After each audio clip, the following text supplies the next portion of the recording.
Fala, tropa! Se liga! Vamos falar hoje de um tema que é enjoadinho. Enjoadinho não porque, oh meu Deus do céu, que dificuldade. Mas porque tem umas terminologias, sobretudo em espanhol, que são às vezes um pouco problemáticas. Vamos falar da administração da colonização espanhola, tá? Então eu vou te apontar como a Espanha, passo a passo, montou um sistema colonial e estabeleceu o funcionamento, o ordenamento político das suas colônias na América, e você vai entender bonitinho o andamento da coisa. É nóis? Mole?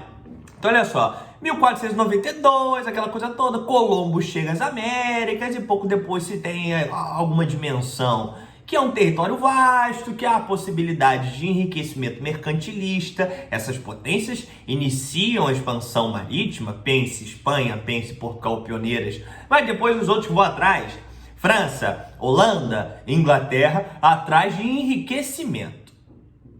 A lógica mercantilista era de reter o máximo possível nesses reinos metais preciosos e riquezas.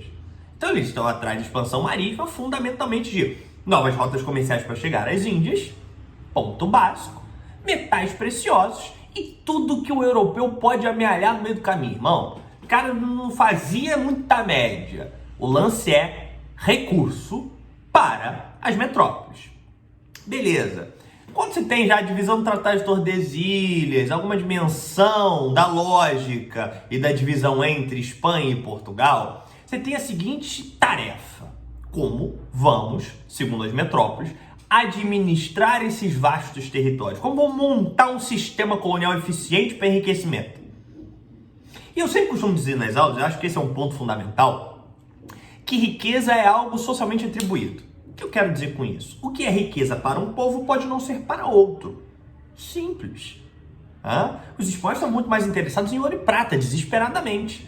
Mas para Montezuma, imperador dos astecas, esses metais preciosos não tinham o mesmo valor, por exemplo, que para os espanhóis. Um belo cocar de penas que simboliza hierarquias políticas, etc., podia ser muito mais interessante. Então, o que é riqueza? Que tipo de riqueza? O que pode produzir essa riqueza para os europeus que estão fazendo expansão marítima e vão começar a colonizar e dominar o mundo? Eu diria pelo menos 3 coisas centrais. Um comércio de alto luxo, veja as especiarias, aquela loucura toda, aquele tesão todo para chegar nas Índias, para cravo e canela, nunca vi isso.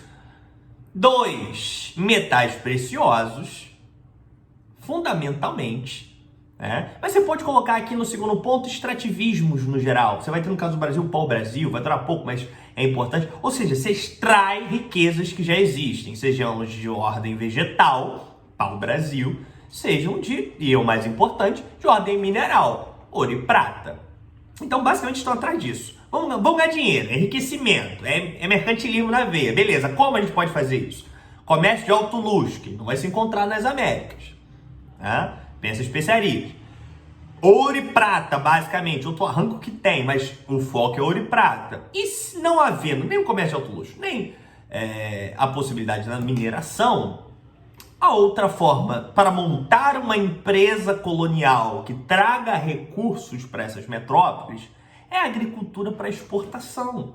Pensa no caso do Brasil, a cana-de-açúcar, o café, é a velha plantation, meu amigo.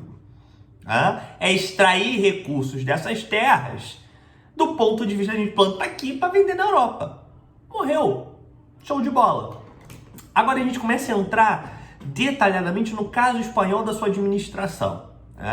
Assim como o exemplo português, o esforço inicial da ocupação e produção nas Américas, o esforço inicial de dominar esse continente é essencialmente, atenção a isso, essencialmente privado.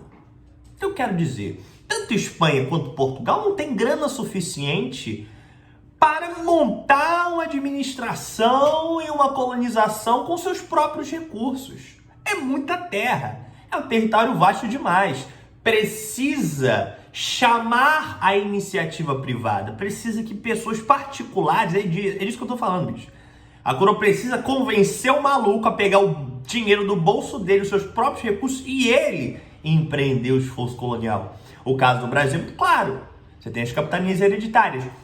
No caso da Espanha, inicialmente começa justamente com isso. A coroa espanhola estimulando os colonos a navegar para as Américas e por eles mesmos fazerem as coisas. Iniciar a dominação. E o que a coroa oferecia em troca? Né? Legalização de terras, direito de cobrar tributos. Eu estou falando basicamente, amigo, dos adelantados. É a primeira instituição importante para a colonização espanhola. Adelantados. O que era isso? A coroa espanhola, perdão. Fala assim, ó, irmão, vá lá, pega tuas coisas e se vira. Ah, mas o que eu ganho em troca? Dizia o colono. O que tu ganha em troca? O reconhecimento dessa propriedade, o reconhecimento do direito de cobrar tributos, o reconhecimento do seu domínio sobre uma região. O que era um adelantado? Era basicamente quase um adiantamento da coroa espanhola. Ó, tu vai, faz a expedição, o que você conseguir eu posso reconhecer como seu. E você me paga os seus impostos, todo mundo ganha. Beleza, os adelantados eram expedições particulares desses colonos espanhóis. A Espanha tá falando, ó, vai lá, pega o teu recurso e se vira. Ao passo, em troca, que ela, coroa espanhola, reconhecia os direitos desses caras de dominar essas terras, de dominar esses povos. Isso era o adelantado. E dentro dos adelantados, você tinha, por exemplo, a encomienda, que era o quê? Tem até vídeo no canal. Que era a encomienda, o direito dos colonos, desses novos colonos que estão chegando, dominando as Américas, de explorar recursos e, sobretudo, explorar a mão de obra dos indígenas. Olha que bacana. Então, tipo assim, era tecnicamente, olha, nego, não tem nem vergonha na cara. O colono espanhol oferecia para as comunidades indígenas a catequização jesuítica, você vai virar cristão, aquela coisa toda, em troca cobrava tributos. Né? Então, ó, duas primeiras instituições, dois primeiros movimentos da coroa espanhola para iniciar um projeto colonial. Os adelantados, se estimular expedições particulares, e a encomenda, conceder esses colonos que estão conquistando terra, que estão ocupando terra nas Américas, de cobrar tributos das populações locais. Perfeito, bicho.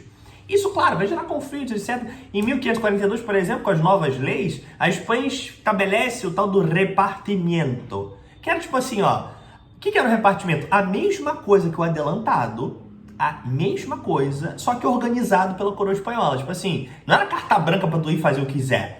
Não, agora os funcionários da coroa vão dar uma ordem um pouquinho melhor, vão organizar melhor o rolê porque vocês estão zoneando. Tá? Mas segue a mesma lógica. Tanto Portugal quanto Espanha estimulam o interesse particular, o interesse de privados para iniciar um projeto colonial. Que os colonos mobilizem os seus próprios recursos pessoais, né, no estabelecimento nas Américas dessas plantações, dessa exploração de mina. Dominar as Américas, em boa medida, né, foi uma ação privada. As coroas apenas estimulavam e estabeleciam ordens gerais. Né? Mas não era o dinheiro em si, grosso, da Espanha ou de Portugal. Porque, como disse, o território é muito vasto, etc. A partir disso, você tem outro ponto importante. Uma vez estabelecido o domínio, né, sobre algumas áreas, com os adelantados, com as encomendas, você tem outras duas terminologias que são importantes para você entender, para você não se confundir. Já falei de adelantado, já falei de repartimento, já falei de encomenda. As haciendas e as estâncias. O que eram isso? As haciendas eram basicamente fazendas, cara. Propriedade de terra, plantation clássica. Né? Monopólio da terra, latifúndio, domínio por um espanhol, é a mesma coisa. É o que aqui no Brasil se chamaria, sei lá, de senhor de engenho de açúcar, eles chamavam de haciendas. Produção agrícola para exportar para a Europa. E as estâncias eram áreas que a produção agrícola não era tão poderosa por questões geográficas, no qual se destinava à produção da pecuária. Então, haciendas, grandes fazendas, latifúndios, plantação, agroexportação, estâncias, produção de pecuária, mas para o consumo interno, força do gado, locomoção, couro, etc. Beleza, agora o grosso do vídeo em si, agora o grosso do esforço. Uma vez você já entendeu que o interesse inicial muito particular, que o estímulo inicial muito particular, né, como a Espanha organizou a administração das suas colônias. Você tem dois órgãos centrais, né, nas Américas e na Espanha. Vamos devagar. A Espanha estabeleceu uma administração, instituições na própria Espanha e nas Américas, suas colônias. Vamos para o caso na Espanha. Quem mandava nas colônias? O que eles chamavam Conselho das Índias. O que era o Conselho das Índias? Um órgão que se reunia na Espanha e que administrava todas as questões coloniais. Era a autoridade suprema, cara. Era quem respondia diretamente ao rei da Espanha sobre o que estava acontecendo nas Américas. Política, quem mandava, quem organizava, você que vai governar aqui, é assim que vai ser, tem essa lei, tem aquilo. Conselho das Índias, isso na Espanha. Eu vou botar um esqueminha para você ver com clareza.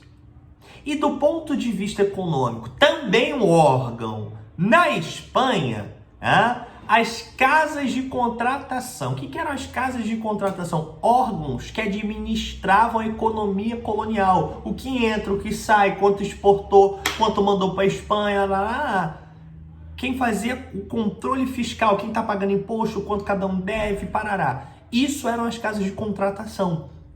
Estabeleciam todo o ordenamento econômico da colônia. Os impostos, o que se tramitava para lá e para cá, quanto se pagava a Espanha, etc, etc. Estabelecendo, inclusive, dentro da lógica monopolista mercantilista, também tem vídeo no canal de mercantilista, agora tem vídeo de muita coisa. Também se estabelecia, por exemplo, a dinâmica de portos únicos, Sevilha, Cádiz na Espanha, ou seja, tudo que for produzido nas colônias da América só entra em portos únicos na Espanha, para ter o controle mais firme. Tudo só sai de alguns portos específicos também na América. Tipo, não era qualquer canto que podia exportar. A Espanha tentava fechar o cerco dos caras, apontando portos únicos. Tudo isso um grande esforço de administração. Na Espanha, quem mandava na administração, quem mandava em tudo, Conselho das Índias, na Espanha, determinava quem mandava, como é que ia ser o esquema. Com casas de contratação na Espanha, quem determinava a política econômica, quem organizava a economia das colônias, quem controlava, quem fiscalizava.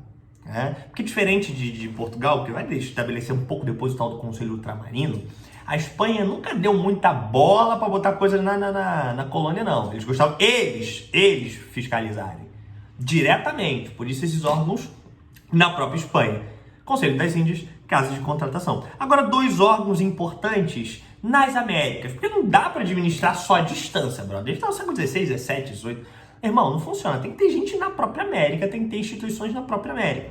E você tem, a Espanha dividiu o seu território colonial, que ele coube no Tratado de Tordesilhas, em pelo menos dois grandes recortes. Os vice-reinos, e as capitanias gerais. Capitanias gerais eram as áreas mais estratégicas. Eu vou colocar mapa para você ver com mais clareza. Onde você tinha mais conflito com indígenas, onde você tinha mais tensões. Então, onde eles precisavam ficar de mais olho aberto, ou seja, áreas mais estratégicas, você deveria enviar mais tropas, você deveria controlar melhor, capitanias gerais. E o resto dos territórios em vice-reinos. Todos eles, e aqui eu diria que é um ponto-chave, todos eles, tanto os vice-reinos quanto as capitanias gerais, também chamadas de intendências, que também se dividia vice-reinos em intendências, etc., que seria tipo, comparando o caso brasileiro, o vice-reino seria o governo geral, as capitanias hereditárias mais abaixo seriam as intendências. Isso também tinha, do outro lado, as capitanias gerais, que eram as áreas mais estratégicas. Ou seja, como a Espanha está dividindo o território, cara. E todos esses órgãos são controlados pelos chapetones. Eu vou fazer um vídeo à parte disso. Mas os chapetones eram elite nascida na Espanha, que a Espanha enviava para lá, para administrar essas organizações, esses órgãos de controle de administração. Esse é um caso diferente do caso português, do caso brasileiro, porque no caso português brasileiro nunca houve uma diferenciação entre elite étnica. A elite colonial brasileira era fundamentalmente branca e senhor de terra. Acabou. Morreu. Na Espanha, na colonização espanhola, não bastava só isso. Você tinha a divisão da elite, dos poderosos, de quem tem terra, de quem é branco, entre chapetones, a elite que tinha todos os privilégios políticos, nascidos na Espanha, e os descendentes de espanhol, a elite crioula, também dizia, na pronúncia espanhola, crioula, que não tem nada de crioulo, de preto, não, é espanhol, outra coisa. São brancos, descendentes de espanhol, ou no máximo mestiços, mas nascido nas Américas, e por isso não tem os privilégios, não ocupam os altos cargos como os chapetones, tá? Então você tinha toda... Vamos lá! Como dividir o território na América? Vice-reinos e capitanias gerais. Abaixo dos vice-reinos e intendências. Quem controlava tudo isso? A elite nascida na Espanha, que a Espanha enviava. Tá? Abaixo disso... Pai, você pode... Pô, mas é muito grande, né? Não tem nada local? Tem local, amigo. As audiências e os cabildos. Cabildo, você vai comparar com o caso aqui brasileiro e vai ficar mais fácil. Cabildo era uma câmara municipal. Quem era...